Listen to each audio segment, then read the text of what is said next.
تو آپ کو یہاں پر یہ پتہ لگتا ہے کہ 3 اداروں کو ٹارگٹ کیا گیا ہے. ایک پاکستان کا جوڈیشل سسٹم اور دوسرا پاکستان کا جو الیکٹورل سسٹم ہے اس کے اوپر اٹیک کیا گیا ہے.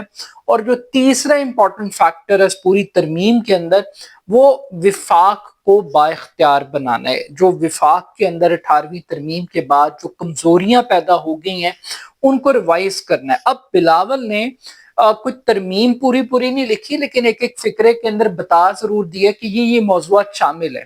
اب یہاں پر بلاول اپنی ٹویٹ میں یہ بتا رہے ہیں کہ جو ججوں کی تقرری کا اختیار ہے، جو طریقہ کار ہے، اس کو تبدیل کرنے کی بات کی جا رہی ہے. اب جتنا کنٹروورشل ڈیسیژنز ججوں کی اپائنٹمنٹس کو لے کر اسلام آباد ہائی کورٹ میں ہوئے، یعنی جونیئر ججز کو لاہور ہائی کورٹ سے اٹھا کر ایک ہائی کورٹ کا چیف جسٹس بنا دیا گیا. جو ڈوگر صاحب ہیں اسلام آباد ہائی کورٹ کے 15ویں نمبر کے جج کو پوری سینیورٹی کو بائی پاس کرتے ہوئے ایک نئے ہائی کورٹ کے اندر سینئر موسٹ جج بنا کر لگا دیا گیا. اور پھر اسی طریقے سے اپنی پک اینڈ چوز پالیسی ہے کہ عدالتوں کو کس طریقے سے کنٹرول کیا جائے، ججز کو کس طریقے سے کنٹرول کیا جائے. تو ایک پورا میکنزم ہے. لیکن اس کے باوجود بھی ججز کی تقرری کے طریقہ کار کو تبدیل کرنے کی بات کرنا سمجھ سے بالا تر ہے.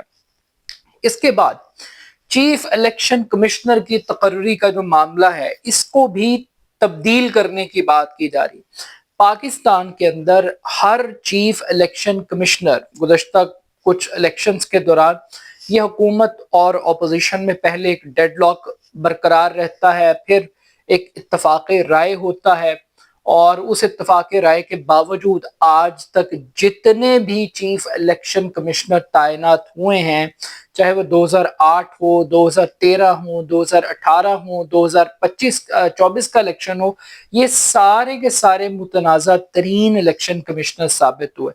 سب سے زیادہ بدنامی ان لوگوں نے سمیٹی ہے. تو اب ہم دیکھیں گے کہ کیا نکالنے کی کوشش کی جا رہی ہے. اس کے بعد جو بڑا کرٹیکل سبجیکٹ ہے وہ 18ویں آئینی ترمیم کو بلڈوز کرنا یا اس کی حیت کو تبدیل کرنا ہے. اس پر پیپلز پارٹی بہت سینسٹیو ہے. یہ جو 18ویں آئینی ترمیم ہے اس میں ایک بڑی خاص بات یہ تھی کہ بہت سارے موضوعات کو وفاق سے صوبوں کو منتقل کر دیا گیا تھا، اور اس کو ڈیولوشن آف پاور کہہ لیجئے کہ پاور کو منتقل کیا گیا، صوبوں کو بڑا با اختیار بنایا گیا، اور اس پر پیپلز پارٹی بڑا پرائیڈ لیتی.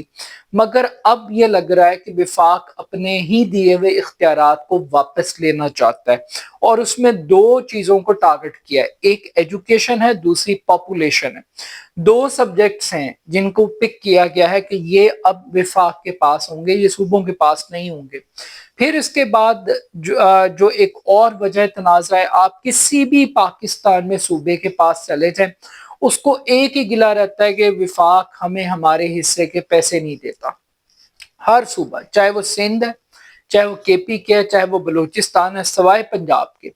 لیکن اب یہاں پر بات یہ بتائی جا رہی ہے کہ جو این ایف سی ایوارڈ کے اندر گارنٹی کی گئی ہے صوبوں کے حصے کی، اس کو ختم کرنے کی بات کی جا رہی ہے. یعنی صوبوں کا حصہ ختم کرنے کی بات کی جا رہی ہے.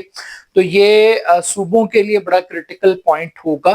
لیکن ایک چیز جس کا ذکر نہیں تھا، اب سے چند دن پہلے پنجاب اسمبلی کے اندر ایک قرارداد پاس کی گئی کہ جناب بلدیاتی ادارے قائم کیے جائیں، بلدیاتی انتخابات کروائے جائیں، اور ایک آئینی تحفظ دیا جائے. حکومت کسی کی بھی ہو، آئینی جو بلدیاتی ادارے ہیں ان کا ٹینیور پورا ہونا چاہیے. تو کسی بھی جگہ پر جو بلاول کی چند لائنوں پر محیط ٹویٹ تھی اس میں آپ کو لوکل گورنمنٹ کا ذکر آپ کو نہیں ملے گا.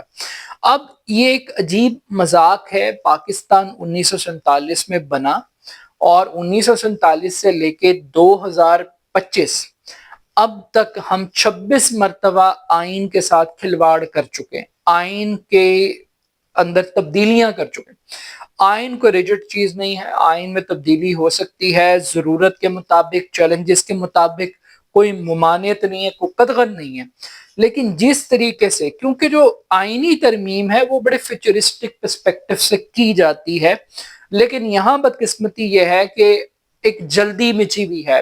یعنی جو کام نہیں ہو رہا اس کو قانون کے مطابق کام نہیں کرنا، بلکہ قانون کو کام کے مطابق مولڈ کر لو۔ یعنی جج کس طرح کا چاہیے، جج کا کرائٹیریا کیا ہونا چاہیے، کرائٹیریا جو آلریڈی ایگزسٹ کرتا ہے اس کے اوپر جج کا سلیکشن نہیں کرنا، بلکہ جج کی شخصیت کو دیکھ کر سلیکشن کرائٹیریا کو تبدیل کر دینا کہ بھی ہماری ڈیمانڈ یہ ہے کہ اب جج اس طرح کو، یعنی فار ایگزامپل مثال دیتا ہوں کہ سپریم کورٹ میں ایک ٹریڈیشن تھی کہ جو سینئر موسٹ آدمی تھا وہ چیف جسٹس بنتا تھا، مگر یہاں کیا کیا گیا، جو سینئر موسٹ آدمی ہے وہ ریس سے آؤٹ ہو گیا، دوسرے نمبر والا ریس سے آؤٹ ہو گیا، اور تیسرے نمبر والے کو آپ نے چیف جسٹس کا قلمدان سونپ دیے کیونکہ آپ کا آدمی تھا۔ اسی طریقے سے آپ نے جو آئینی عدالت کے اندر جج صاحب جو 5ویں نمبر پہ تھے ان کو اس آئینی بینچ کا سربراہ بنا دیا۔ تو یہ ایک مذاق ہو رہا ہے آئین میں پاکستان کے ساتھ۔ ٹیکنیکلی دیکھیں یہ جتنی آئینی ترمیم ہے ان کا تعلق پاور کے ساتھ ہے، پاور پالیٹکس کے ساتھ ہے، اس کا تعلق عام آدمی کے لیے نہیں ہے، انصاف نہیں ہے۔ اس پوری جتنی بھی باتیں آپ نے سنی ہے اس میں سے ایک چیز کا تعلق بھی ایک کامن آدمی کے معاملات کے ساتھ نہیں ہے۔ یہ سارے کا سارا جتنی آئینی تبدیلیاں ہیں یہ ایک ادارے کے لیے ہیں، ایک خواص کے لیے، ایک گروپ کے لیے ہیں، اس میں ہر پاکستانی کے لیے کوئی پیکج کوئی کچھ نہیں موجود۔ ہاں یہ سب کچھ ہوگا جمہوریت کے نام پہ، سب کچھ ہوگا آئین کے نام پہ۔ اب آپ ذرا کمپیریزن کیجئے، ایک طرف پاکستان کی یہ سو کالڈ ڈیموکریسی ہے اور دوسری طرف امریکن ڈیموکریٹک سسٹم ہے جہاں پریزیڈنشل سسٹم ہے۔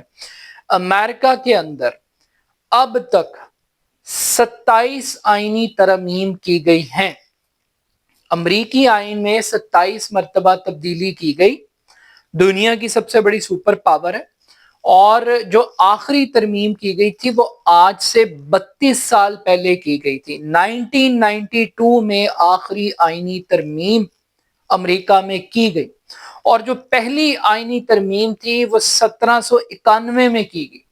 1791 میں پہلی آئینی ترمیم، یعنی پوری آپ سمجھ لیجئے 18ویں صدی، 19ویں صدی، 20ویں صدی، یعنی 200 سال کے دوران یا 200 سال سے زیادہ عرصے کے دوران پورے امریکہ کے اندر ٹوٹل 27 ترمیم ہوئی ہیں، اور پاکستان 1947 میں بنا ہے۔ یہ 74-75 سال کے اندر اندر پاکستان کو 27ویں آئینی ترمیم پہ لے آئے، اور جس طریقے سے ترمیم پاس کرواتے ہیں، جس طریقے سے یہ ترمیم پیش کی جاتی ہے، جس طریقے سے یہ ترمیم خود بخود بلڈوز ہوتی ہیں، اس کی بھی ہسٹری میں کہیں مثال نہیں ملتی۔ یعنی یہ بات پیپلز پارٹی کے ایک لیڈر سے پتہ لگ رہی ہے، گورنمنٹ نے پبلک جو سب سے بڑی سٹیک ہولڈر ہے، کسی نے یہ زحمت گوارا نہیں کی کہ سب سے پہلے وہ پبلک اویئرنیس کے لیے بھی کوئی بات پبلک میں بھی بتائے، پبلک کے سامنے بھی کوئی چارٹر آئے، کوئی مینیفیسٹو آئے، کوئی نکات سامنے رکھے جائیں، کوئی پبلک ڈیبیٹ ہو، کوئی ڈسکشن ہو۔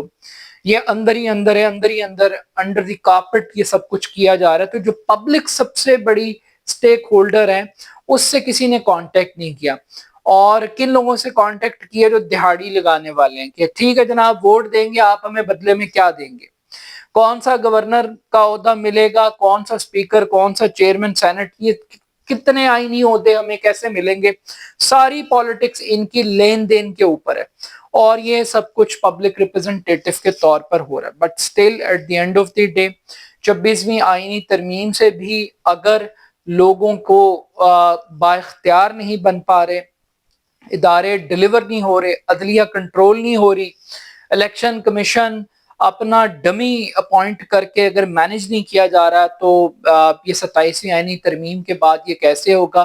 لگتا ہے کہ 27ویں کے بعد 28ویں آئینی ترمیم ہوگی، لیکن یہ تمام تر ترمیمیں بے سود ہیں، اس کا پاکستان کو اور پاکستان کی عوام کو تو کوئی فائدہ نہیں ہے، لیکن جو پاکستان کی سپر ایلیٹ ہے شاید اس کو کچھ نہ کچھ ذاتی حیثیت کے اندر بینیفٹ ہو جائے۔ بٹ سٹل دیکھیں گے تحریک انصاف کیسے اپنے کارڈز کو پلے کرتی ہے، اپوزیشن کیسے اس آئینی ترمیم کو ایکسپوز کرتی ہے، مولانا فضل الرحمان صاحب اپنا کیا ریٹ لگواتے ہیں، اور پارلیمنٹ کے اندر کتنے دن یہ مزید سرکس چلے گا۔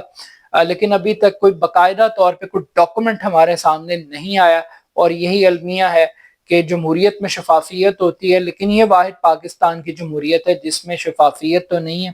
لیکن رازداری کا ایلیمنٹ بہت زیادہ ہے. اپنا فیڈ بیک مجھے ضرور دیجیے گا. میرے YouTube channel AR Khan official کو ضرور سبسکرائب کیجیے گا. بہت شکریہ. اللہ حافظ.